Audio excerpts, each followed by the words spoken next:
for me, there really has to be, I mean, I know you're going to say this about branding, right? You need consistency.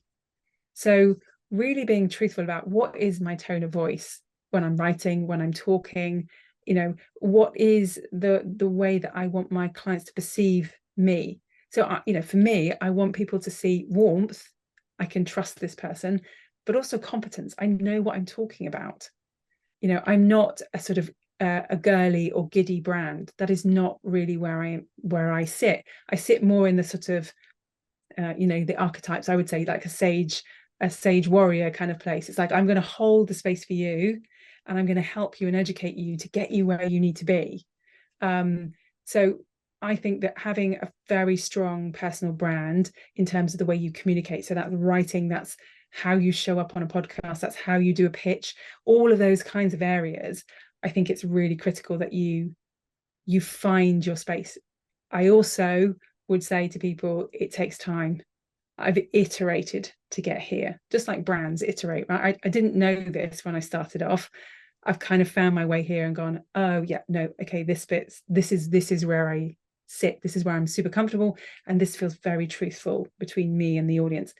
And that means it's not effortful, right? If I was pretending to be like my coach, very bubbly, very, very kind of relaxed style of communication, it would be effortful, and I'd be tired, and clients would see through it as well.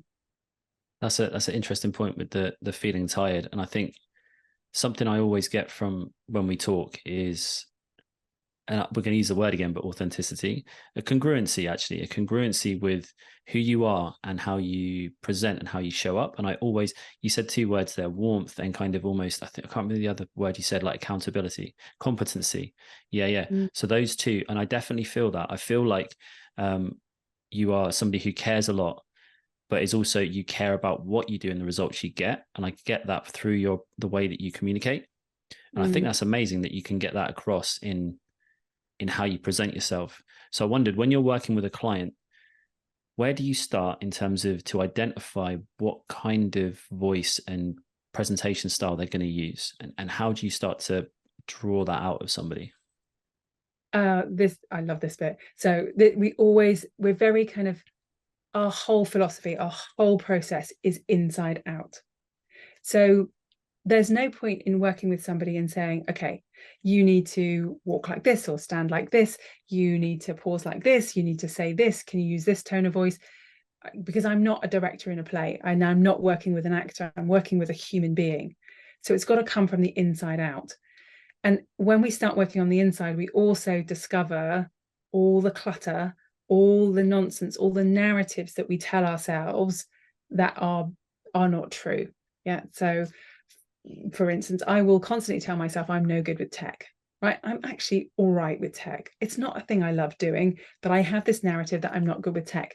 It also helps me outsource lots of things that I don't want to do. But with our clients, we always start on the inside, and we start with, and this is probably going to, make a few people kind of sit back, but we start with, what are you already good at? And it's something that people really struggle with. They want to tell me all the things they can't do. I can't do this, I'm not doing that, I should be doing the other, I've read this book, I don't do that. A laundry list of all the things they don't do. And I'm like, no. Let's shift our focus. What do you already do really well? What do people like about you? Why did they come to you? Let's leverage that. The more we can leverage that, the better you're going to feel about yourself. So you're going to show up in a better way, more confident way, more consistently. And then we can start to work on a few of these things that you'd like to do better.